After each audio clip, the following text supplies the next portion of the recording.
परिभव जीवात्माओं, आध्यात्म की श्रृंखला वहाँ प्रारंभ होती है जहाँ प्रेम प्रारंभ हो जाता है। जब तक हम एक दूसरे को प्रेम भाव से नहीं मिलेंगे, प्रेम भाव से नहीं देखेंगे और प्रेम भाव से व्यवहार नहीं करेंगे, हमारा आध्यात्म शून्य कहलाएगा। स्वाध्याय करना या शास्त्रों का पठन पाठन करना, वाचन करना और अन्य प्रक्रियाओं में संलग्न रहना धर्म की आध्यात्म नहीं कहलाता है। जब तक आपके अंदर किसी भी जीव के प्रति प्रेम नहीं होगा, दया नहीं होगी, करुणा नहीं होगी, मैत्री नहीं होगी, आप आध्यात्मिक नहीं कहलाए जा सकते। जो लोक व्यवहार बना के चलता है और जो हर प्रकार से हर किसी के साथ हो जाता है, उससे बड़ा आध्यात्मिक इस दुनिया में किसी को नहीं कहा जा सकता। क्योंकि उसका सोच, उसकी विचारधारा, उसकी मान्यता, उसका सिद्धांत सार्वभौमिक होता है।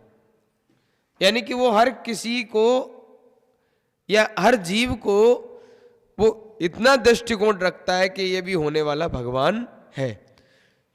तो आध्यात्म की सामान्य सी परिभाषा अगर हम कहें तो जो हर चेतना में चिदानंद को देख ले, हर चेतना में जो निजानंद को देख ले, हर चेतना में जो परमात्मा को देख ले, वही आध्यात्मिक कहलाया जा सकता है। इसलिए हमें बहुत सारी चीजें जानना जरूरी है। क्रियाएं धर्म तक पहुंचा सकती हैं, परंतु क्रियाएं धर्म नहीं हो सकती।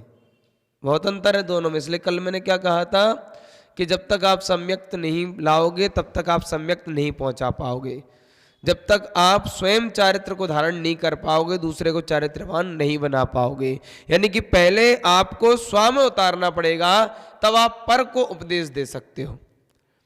स्वाध्याय के 5 प्रकार बताए, उसमें एक प्रवचन भी है। और जो प्रवचन है तो उसमें कहा जाता है कि जो जिनवाणी का कुछ अंश धारण करता है, क्या कहते हैं, जो जिनवाणी का कुछ अंश धारण करता है वो प्रवचन देने के योग्य है। ये हमें समझना पड़ेगा। और जब तक हम इन बातों को नहीं समझेंगे तब तक हम कुछ भी नहीं कर सकते। इसलिए कहा था मैंने कि प्रेम को जागृत करो, परमात्मा मिलेगा। और प्रेम कौन से प्रकार का, ये भी ध्यान रखना। कई बार आप आसक्ति को प्रेम समझते हो, कई बार आप आसक्ति को प्रेम समझते हो। आसक्ति प्रेम नहीं है। कई बार आप इच्छा को प्रेम समझते हो, इच्छा प्रेम नहीं है। प्रेम की परिभाषा कहाँ है? जब 8 सम्यक दर्शन के अंग अपन समझेंगे तो वहां प्रेम का समझ में आएगा कि निकांचित, निसंकित और निकांचित। तो उन्हीं 8 सम्यक दर्शन के अंगों में वात्सल्य तब आ पाएगा जब हम पहले निसंकित होंगे और निकांचित होंगे। तो परमात्मा से प्रेम वही कर सकता है जो परमात्मा से कभी कुछ नहीं चाहता। भगवान से अगर आप कुछ भी मांगोगे, लौकिक तौर पे कुछ भी मांगोगे, लौकिक इच्छाओं की कोई भी पूर्ति के लिए आप भगवान के सामने गिड़गिड़ाओगे तो आप भगवान के प्रति श्रद्धानी नहीं कहलाओगे। अशोक भैया सत्य कह रहा हूं मैं। जब अपन भगवान के सामने आकर मान्यताएं मांगते हैं ना, तो लोगों को लगता है कि हम तो भगवान को मानते हैं इसलिए भगवान से मांगते हैं। क्या कहते हैं लोग? लोग कहते हैं कि जिसको मानेंगे उसी से तो मांगेंगे। यानी कि तुम उससे मांग रहे हो जिसको तुम मान रहे हो, तो इसका मतलब यह है कि आप उसको मानते ही नहीं हो और अभी तुम उसको जानते ही नहीं हो। अरे परमात्मा के सामने क्या मांगना, क्या मांगोगे भगवान के सामने? माता ने सही कहा, सिर्फ कल्याण। तो मैंने क्या कहा था, लौकिक इच्छाओं की पूर्ति भगवान से नहीं करवानी है। जब भी तुम्हारे मन के अंदर भाव आए कि भगवान हमारा ये काम बन जाए, ये तक कहने का, तो समझ लेना आप भगवान के प्रति श्रद्धानी नहीं हो। आजकल समस्या कहाँ उत्पन्न हो रही है कि हम लोग भगवान के सिद्धांतों को छोड़कर भगवान को चमत्कारी बनाने में लगे हुए हैं। भगवान श्री राम हो, भगवान महावीर स्वामी हो, इनके जीवन काल को हमने चमत्कारों से आंका है सिर्फ कि हमारा भगवान एक काम हो जाए तो हम सिद्ध चक्र महामंडल विधान करा देंगे, भगवान हमारा ये काम हो जाए तो हम फलाना विधान करा देंगे। ये कौन सी प्रक्रिया है? वो विधान यही नहीं है। और लोग कहेंगे कि प्रभावना के दृष्टिकोण से नहीं, रानी चेल्ला उनका अपने जो बनते ना सिद्ध चक्र महामंडल विधान में मैना सुंदरी, तो मैना सुंदरी ने इसलिए नहीं रचाया था कि कोण ठीक हो जाए, भगवान की भक्ति करनी थी। और भगवान की भक्ति जब की तो इतना अतिशय पैदा हो गया कि वो स्वतः ठीक हो गया। गंधोदक तो आप भी लेते हो ना, फिर आप लोगों के ठीक क्यों नहीं होते? कभी विचार किया आप लोगों ने? विशुद्ध चक्र महामंडल विधान में जब अभिषेक होता है, पूजन होता है, सब कुछ होता है, फिर भी कई लोगों की आदि विधियां ठीक नहीं होती हैं, तो उसका कारण सिद्ध चक्र महामंडल विधान में कमी नहीं है, तुम्हारे भावों में कमी है। इन्हीं आकांक्षा रहित किया गया कोई भी कार्य ही आपको परमात्मा से प्रेम करा पाएगा। और जिस दिन एक भी अपेक्षा आप गुरु या प्रभु से रखोगे, समझ में आ रहा है कि नहीं आ रहा है? संस्कार, एक भी अपेक्षा अगर राहुल गुरु या प्रभु से रखी तो गुरु और प्रभु के प्रति आपका श्रद्धा और प्रेम नहीं कहलाएगा, वो सिर्फ और सिर्फ स्वार्थ कहलाएगा। और जिस दिन वो एक आकांक्षा पूरी नहीं हुई तो वो गुरु से भरोसा उठ गया, भगवान से भरोसा उठ गया। वो यही हुआ आज तक कि परमात्मा से भरोसा उठने का यही कारण रहा है कि हमने भगवान महावीर स्वामी को चमत्कार रूप बनाया है बच्चों के सामने कि बेटा मंदिर में जो मांगोगे वो पूरा हो जाएगा। किसी एक का हो जाता है, दूसरे का नहीं हो पाता है। तो फिर बच्चे सोचते हैं भगवान तो हमारी सुनता ही नहीं, भगवान तो उनकी सुनता है जो पैसे वाले होते हैं। ये विकल्प पैदा होते हैं। जब कोई का पुण्य तीव्र हो और पुण्य के कारण उसका लाभ उदय में हो और उसको लाभ होता चला जा रहा हो, ऐसे में वो एक कार्य के लिए और भगवान के सामने श्रीफल भेंट कर दे कि भगवान हमारा एक कार्य सिद्ध हो जाए, और उसके पुण्य के उदय से उसका कार्य सिद्ध हो गया, तो लोग क्या समझते हैं कि उसने भगवान से मांगा इसलिए हो गया। और दूसरे का नहीं हुआ तो क्या सोचेगा वो कि परमात्मा ने जिसको है उसको ही दे रहा है, जिस पर नहीं उसे नहीं दे रहा है, जबकि ऐसा है नहीं है। यानी कि भगवान को हमने उस रूप में जाना ही नहीं जिस रूप में वो है, और जिस रूप में वो नहीं है उस रूप में जाना है। तो मैं किसी का विरोध या किसी का मैं खंडन नहीं कर रहा हूं, मैं भगवान का व्यर्थ का महिमा मंडन नहीं कर रहा हूं। मैं सिर्फ इतना कह रहा हूं, मैं सिर्फ इतना बोल रहा हूं कि आपको एक चीज ध्यान रखनी है, वो सिर्फ और सिर्फ ये कि अगर आप भगवान को चाहोगे तो भगवान से कुछ नहीं चाहोगे, और भगवान से लौकिकता का कुछ भी चाहोगे तो भगवान को कभी नहीं चाहोगे। यही मैं कहता हूं। कई बार मेरे पास लोग आते हैं तो मैं समझ जाता हूं कि अगर मुझसे कुछ चाह रहा है तो ये मुझे नहीं चाह रहा है, और अगर मुझे चाह रहा है तो ये फिर मुझसे कुछ नहीं चाहेगा। इसलिए हमें ये चीजें ध्यान रखनी पड़ेंगी। जब तक हम इन चीजों को ध्यान नहीं रखेंगे तब तक कुछ भी नहीं हो सकता।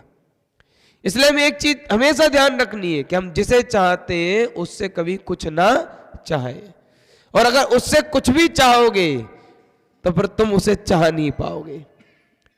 परिवार में, समाज में, देश में, राष्ट्र में, सब जगह व्यवधान इसलिए खड़े होते हैं क्योंकि तुम्हारे स्वप्न बड़े बड़े होते हैं। आया समझ में कि नहीं आया? अरे गुरुजी ने तो हमारी ये बात नहीं मानी, जब गुरुजी हमारी नहीं सुनेंगे तो हम क्यों सुनाए? भगवान ने तो हमारी सुनी नहीं तो हम भगवान की क्यों सुने? समझ आया कि नहीं? होता है कि नहीं होता? ये क्यों आते हैं ये भाव? भाव तब आते हैं कि भगवान के सच्चे स्वरूप को आज तक हमने नहीं जाना है, और जब तक भगवान के सच्चे स्वरूप को नहीं जानेंगे तब तक कभी भी सुखी नहीं हो पाओगे। ये सत्य है। चमत्कारों से अगर सुखी हुआ जाता तो डमरू बजाने वाला एक मदारी वो भी चमत्कार दिखाता है, भीख मांगता रहता है। वो देखा है आप लोगों ने, जब कोई जादूगर आता है तो 10-10 की गिड्डियां बना देता है, और फिर उसी का लड़का जाता है, क्या करता है, कटोरा लेकर भीख मांगता है। ऐसा क्या कारण है कि वो 10-10 के नोटों की गड्डी बना दी उसने, और फिर भी उसका लड़का भीख मांग रहा है? तब भी तुम्हें नहीं समझ में आ रहा है कि हमें बेवकूफ बना रहा है, तब भी नहीं समझ में आ रहा है। और यही होता है कि इस दुनिया में कोई किसी का भाग्य नहीं बदल सकता, अपना भाग्य व्यक्ति अपने पुरुषार्थ से बदल सकता है। जिस दिन ये ज्ञान पता चलेगा उस दिन तुम्हें जिन शासन का विज्ञान पता चलेगा। कल हम लोग रात में बैठे थे, कुछ बच्चे प्रश्न कर रहे थे, तो कल 10 प्राणों पे चर्चा हुई। किस पे हुई? 10 प्राणों के ऊपर। उन्हीं में से मैंने बच्चों को बताया कि बेटा जो चीजें अगर मैं देख भी लेता हूं, जान भी लेता हूं, तो वो कोई चमत्कार नहीं है, वो उन 10 प्राणों का विवेचन है जिन 10 प्राणों में सारा विज्ञान छुपा हुआ है। मन वचन काय, 5 इंद्रिय, श्वासोच्छ्वास और आयु। जब हम इनको समझेंगे तब समझ में आएगा। अच्छा लगता है कि बच्चे प्रश्न करते हैं, और 2 दिन से तो इसलिए और अच्छा लग रहा है कि कम से कम जिज्ञासा करने आ रहे हैं, और उनको शायद बड़े भाइयों के सपोर्ट से और आप लोगों के वोट से, वोट मतलब आपको भी तो वोट है, कितने लोग बैठे हो, ये भी तो वोट ही है एक प्रकार से। इसलिए मैं कुछ उनको बता देता हूं और उनको वो समझ में आता है। तो मैं उन्हें यह बताना चाहता हूं कि दुनिया में चमत्कार नाम की कोई चीज नहीं होती है, परंतु नमस्कार नाम की जो चीज होती है ना, वो चमत्कार से बड़ी होती है। क्या होती है? चमत्कार से बड़ी। इसलिए माताओं, भव्य पुरुषों, मेरी बात को हमेशा ध्यान रखना कि इस दुनिया में आपको अगर कोई बहकाए, कुंडलियां बनाए या अन्य प्रकार का ज्योतिष बतलाए, सब कुछ कराए, तो उनके चक्करों में नहीं जाना। मैं आज आपको सावधान किए देता हूं। मैं बहुत बड़ी बात बोल रहा हूं। अगर आपके कर्म का उदय होगा तो ज्योतिष भी काम करेगा, और कर्म का उदय नहीं होगा तो वो काम नहीं करेगा। बताया सबके बारे में है, परंतु यह भी बताया है कि जब साता वेदनी का उदय होगा तब वो साथ दे पाएगा, और साता नहीं होगा तो तुम चाहे भगवान महावीर स्वामी के सामने सिर पटकते पटकते थक जाना, तब भी तुम्हारा कुछ होने वाला नहीं है। सिर्फ एक काम होगा कि तुम्हारे पाप थोड़े से क्षय हो जाएंगे, कि भगवान के सामने रोगे, गाओगे, चिल्लाओगे। अगर प्रायश्चित रूप में, किसमें? प्रायश्चित रूप में अगर रोगे तो शायद कर्म क्षय होंगे, और भगवान हमारी इच्छा पूरी कर दो, नहीं करोगे तो हम सिर पटक पटक के यही मर जाएंगे। ऐसी मूर्ता करने वाला पाप का तो बंद करता ही करता है, अपने परमात्मा और अपने इष्ट को भी बदनाम करता है। क्या करता है? इष्ट को भी बदनाम करेगा वो व्यक्ति। क्यों करेगा? क्योंकि लोग देखेंगे और कहेंगे बताओ इनका भगवान कैसा है, कि देखो बेचारा भगवान से मांगते मांगते थक गया, परंतु भगवान ने इसके ऊपर दया नहीं की, तो इनका भगवान अच्छा नहीं, हमारा अच्छा है। यही होता है कि नहीं होता आज के समय में? ये ना सिखा देना अपने बच्चों को। बड़े भैया, आपसे एक निवेदन है, आप जगह जगह जाते हो, हम तो छोटे हैं, हम ज्यादा लोगों में नहीं पहुंच पाते हैं, परंतु इतना जरूर है, आप एक जगह एक क्रांति और चलाइएगा। लोगों से कहिएगा कि इस दुनिया में आपके पुण्य से बड़ा कुछ नहीं है।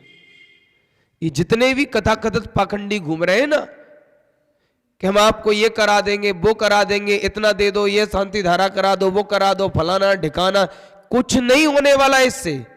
जब तक आपके परिणाम शांत नहीं होंगे तब तक आपकी शांति धारा भी आपके जीवन में शांति नहीं ला सकती। ये है महावीर की बातें। बहुत बातें ये बता रहा हूं कि आज व्यवस्थाएं इतनी बिगड़ चुकी हैं, इतनी बिगड़ चुकी हैं कि उन व्यवस्थाओं को बनाया था संभालने के लिए, और उन्हीं व्यवस्थाओं से व्यवस्था बिगड़ रही है। व्यवस्थाएं संभालने के लिए व्यवस्था बनाई गई थी, और जब किसी व्यवस्था से व्यवस्था बिगड़ने लगे ना अशोक भैया, तो उस व्यवस्था को बंद कर देना चाहिए। इसलिए मैं कहता हूं कि हमारा श्रद्धान परमात्मा के प्रति हो, अच्छी बात है, परंतु मूर्ता रहित हो, निकांचित रूप हो, निसंकित रूप हो, तो तुम्हारा श्रद्धान पुण्य का आश्रम भी कराएगा और तुम्हारे जीवन में बोध लाएगा जिसकी तुम कल्पना भी नहीं कर सकते, बोध लाएगा। मैं आपको सत्य बता रहा हूं, अब तक के जीवन काल में ऐसा नहीं कि आसानी से गुजरे हो। आप क्या समझते हो कि गृहस्थ मार्ग में ही मुश्किलें आती हैं? अरे आप लोगों को क्या मुश्किलें आती होंगी, इतनी साधकों को मुश्किलें आती हैं, परंतु साधक मुस्कुराते हुए जी जाते हैं और उन मुश्किलों के दौर का घूंट बिल्कुल मुस्कुरा के पी जाते हैं। परंतु एक समय ऐसा आता है कि उन साधकों का जीवन मंगलमयी बनता है। कैसा बनता है? मंगलमयी। कैसे बन जाता है? क्योंकि उनने मुश्किलों को सहा है, किसी से नहीं कुछ भी कहा है। और जिसने मुश्किलों को सहा, किसी से कुछ नहीं कहा, वही जाके सिद्धालय में रहा, वही सिद्धालय में रुक सकता है। तुम सोचो हर कोई रह ले? नहीं। साक्षात प्रभु हमारे पिताश्री कहते हैं हम अपने पारसनाथ को, क्या कहते हैं? हमारे पिताश्री कहते हैं हम उनको। कितनी बड़ी मुश्किलें सही उनने, ओले सोले पत्थर पानी। समझ आया कि नहीं आया? जब सहे ओले सोले पत्थर पानी, समझ आ रहा है कि नहीं आ रहा है? सहे जब ओले सोले पत्थर पानी तो बन गए केवल ज्ञानी। गलत तो नहीं की हमने? तो ठीक है। तो जब ओले सोले पत्थर पानी सहकर केवल ज्ञानी बन सकते हैं, तो हम गालियों को सहकर ज्ञानी नहीं बन सकते क्या? क्या कहा हमने? सुनाई दे रहा है थोड़ा बहुत आपको? जब ओले सोले पत्थर पानी सहकर वो केवल ज्ञानी बन गए, तो अपन गालियों को सहकर ज्ञानी नहीं बन सकते क्या? बन सकते हैं, कोई बड़ी बात नहीं है। और सम्यक्त को वही प्राप्त कर पाएगा जो क्षमता को ला पाएगा।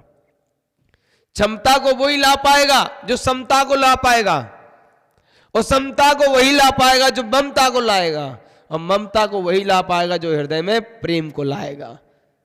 हर कोई थोड़ी ममता ला सकता है। इसलिए मैं आप लोगों से कहता हूं कि जब तक आप नहीं समझोगे तब तक आप किसी को नहीं समझा सकते। जब तक आप चारित्रवान नहीं बनोगे तब तक आप किसी को चारित्रवान नहीं बना सकते। इसलिए अक्षय, चारित्र का लेना देना शरीर से कुछ नहीं है राहुल बेटा, कोई लेना देना नहीं शरीर से चारित्र का। चारित्र का लेना देना तो भावों से है, और भाव किसके किस प्रकार से किसके प्रति है ये महत्वपूर्ण है। शरीर की अवस्था व्यवस्था तो किस भी हो सकती किसी की, परंतु उसकी आत्मिक व्यवस्था क्या चल रही है महत्वपूर्ण है। इसलिए एक ही निवेदन रहता है कि चमत्कारों के चक्कर में नहीं फंसना, भगवान की भक्ति करना और जीवन पर्यंत हंसना मुस्कुराना, जीवन पर्यंत। हम देखो अक्सर कहते हैं बेवजह मुस्कुराना ही वजह है, सबसे बड़ी वजह है मुस्कुराने की। क्या कहता हूं मैं अक्सर एक ही बात बोलता हूं कि बेवजह मुस्कुराना ही सबसे बड़ी वजह है मुस्कुराने की। और जब आप मुस्कुराओगे तो खुद तो आनंद पाओगे, सामने वाले को भी आनंद दिलाओगे, तो कितने बड़े प्रेमी कहलाओगे। तो हमारी आप लोगों से विनय है ना, और अनुरोध है कि आप चमत्कारों से दूर भागिए। अब हमारे बड़े भैया आ गए, शुरू में ढूंढ रहे थे, फोन लगा, कहाँ गए थे? हाँ, जाप कर रहे थे। हाँ, हमें क्या पता, तो विचार लगाओ। अब इनको सुनने हैं, किन्हें सुनने हैं? अल्टी पल्टी चल रही, कल पहले ने सुनने, आज हमें कल इन्हें, फिर कल ले अपन ऐसे ही करेंगे। ऐसे ही करोगे? ऐसा तो नहीं करोगे बड़े भैया, हंस रहे, ऐसे हंसते रह करो, यही तो चाहिए और क्या चाहिए। इसलिए मेरा निवेदन है कि किसी भी प्रकार से अपन को कुछ बातों का ध्यान रखना है कि अपने पास केवल ज्ञान के लिए समता रखनी है। और अब मैं निवेदन करता हूँ हमारे बड़े भैया से कि हम जैसे छोटन को कछु सिखाइए, थोड़ा बताइए, समझाइए। इतनी देर में अगर मैंने कुछ भी आपके लिए, हृदय के लिए कोई कठोर वचन बोला हो तो मुझे माफ़ करना, या यूं कहूँ अपने दिलों को साफ करना और मुझे माफ़ करना। इसी शुभ भावना के साथ जय बोले महावीर भगवान की